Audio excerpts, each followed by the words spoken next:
Olá, vamos a mais um fato no canal Histórias e Fatos que a Vida Conta. A história de agora é uma história não muito alegre, uma história triste, uma história real que ocorreu há muitos anos, muitas décadas, no sertão de Bananal, né? O nosso Vale do Paraíba, pessoal, nosso velho vale, tem muitas histórias bonitas, histórias alegres, divertidas, mas tem também histórias tristes, né?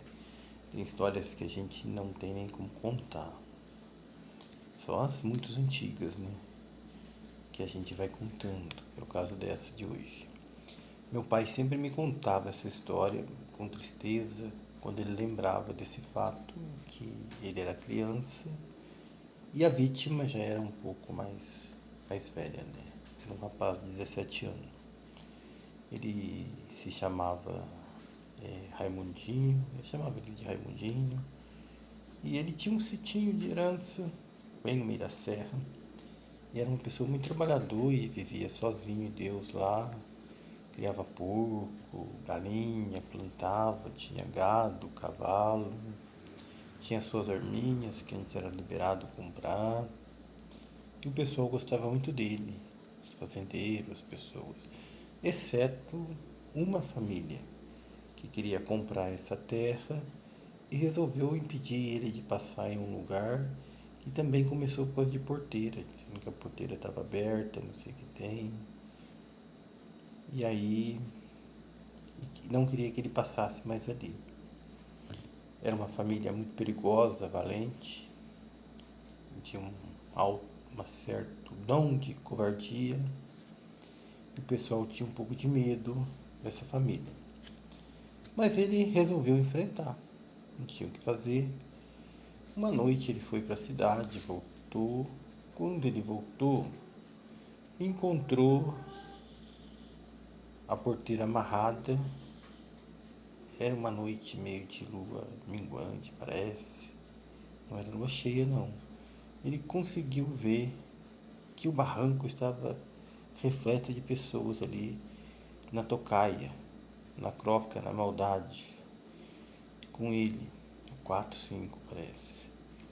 E um deles já saltou do barranco batendo de rei nele. Era um senhor e no meio de toda essa bagunça ele começou a bater de rei, porque os outros também estavam armados, estavam com faca, com facão, com armas. E aquela luta ali de um contra vários. Ele atirou com uma garrucha, alvejando esse primeiro homem aí que estava batendo nele de rei. E naquela luta ele ainda conseguiu pegar a foice de um deles. E esse camarada ele ainda estava vivo ainda ali, porque tiro de garrucha é um tiro fraco, né? Era o 22, calibre melhor do que o 22 ainda. Mas ia morrer de um jeito ou de outro por hemorragia, alguma coisa, né? Mas ele não podia esperar, era uma luta.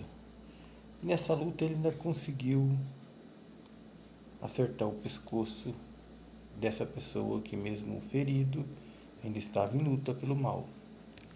E ele veio a óbito. E machucou mais alguns deles, conseguiu fugir ali e foi embora. Só que ele foi embora para casa dele, não foi embora para lugar nenhum. Deitou dentro da casinha dele, ali ficou. Não sei como a polícia foi chamada. Chegou ao local, estava lá o homem morto, né? Que ia cercar, que ia fazer tal de tudo, com um revólver na cinta, um facão e um rei estendido ali. E os outros tinham corrido também, né? A polícia levou esse corpo, mas foi na casa dele, que já sabia, né? Cidade pequena, todo mundo sabe o que vai acontecer muitas vezes, né? Perguntou para ele, contou sobre o morto e ele confessou. Contou tudo o que havia ocorrido.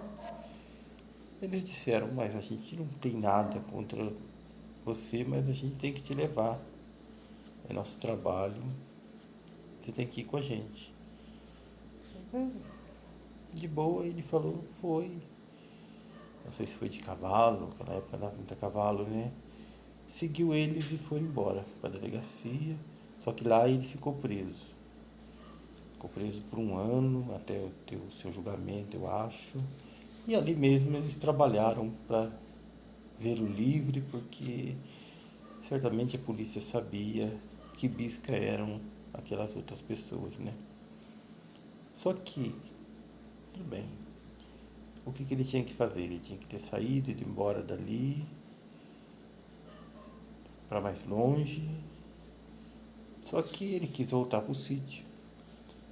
Na delegacia, os policiais que estavam de serviço, decidiram sentar e conversar com ele, explicar para ele. Eles eram homens experientes, né? Homens experientes, homens acostumados a lidar com a maldade, com do ser humano e sabiam mais ou menos o que poderia acontecer. Sentaram e conversaram com ele, fizeram uma proposta para ele ir embora, junto com o delegado, para São Paulo, que eles iam ajudar ele. Inclusive, disse que até dinheiro eles pegaram entre eles e deu para ele. Mas ele disse a eles que não ia embora, não queria ficar ali. Eles praticamente imploraram para ele ir embora, mas ele não quis ir embora da cidade. Voltou para o sítio dele e ficou lá um ano. Nesse um ano, esse lado maldito, que queria, na verdade, comprar aquele sítio, queria tocar ele dali, ficou ali maquinando e voltou. Voltou a atacá-lo. Ele havia matado um porco, abatido um porco junto com o pai dele. O pai dele era de uma religião evangélica, né? Antigamente se dizia protestante, né? Que é o nome correto. O nome de quem criou a religião evangélica é protestante, né?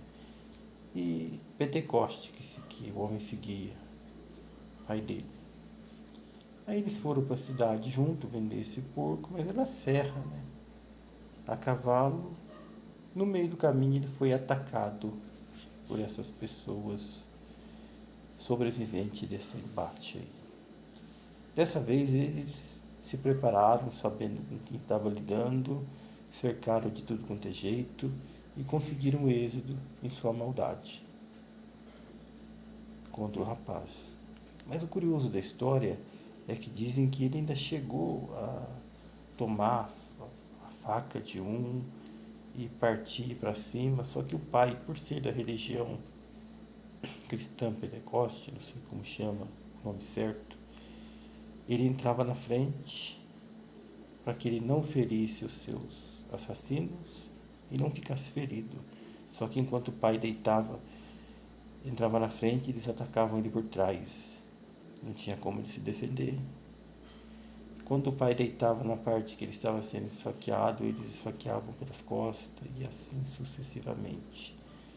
Para quem já viveu situações difíceis, sabe que isso fica na mente da pessoa, isso parece uma eternidade, né?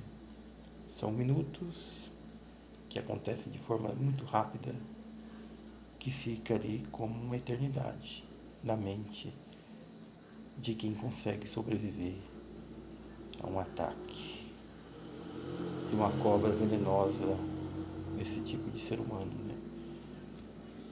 Mas, infelizmente, ele não teve essa sorte dessa vez.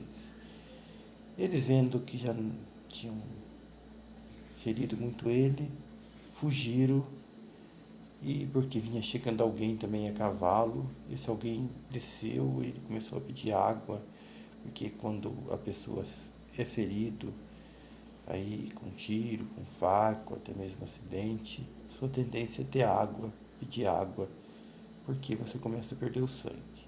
Dizem até que não pode dar água, né? Mas já não tinha mais o que fazer por ele. O pai, esse rapaz, levou ele até a cachoeira e deu água para ele. E ali ele tomou e morreu e descansou. A polícia ficou muito triste com tudo isso, fez o que tinha que fazer, né? Levou o corpo, foi atrás dos assassinos e prendeu eles. Mas nossa lei sempre foi essa lei. E dizem uma coisa que eu não sei se é verdade, se o Código Penal daquela época permitia, que um dos assassinos era menor de idade e o pai cumpriu pena no lugar dele. Daí eu não sei se isso era permitido. Isso aí foi nos anos 50. Só sei que eles foram para São Paulo, ficaram presos muito tempo, depois saíram, acho que terminaram suas vidas por ali. E o rapaz, infelizmente, faleceu. Veio entrar em óbito ali mesmo, deixando essa tristeza aí, né? Deixou aí um legado de coragem, né?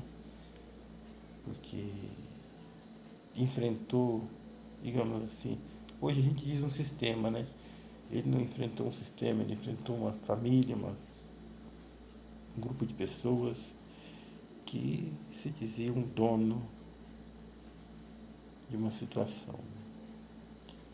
Mas uma história bem triste hoje no canal.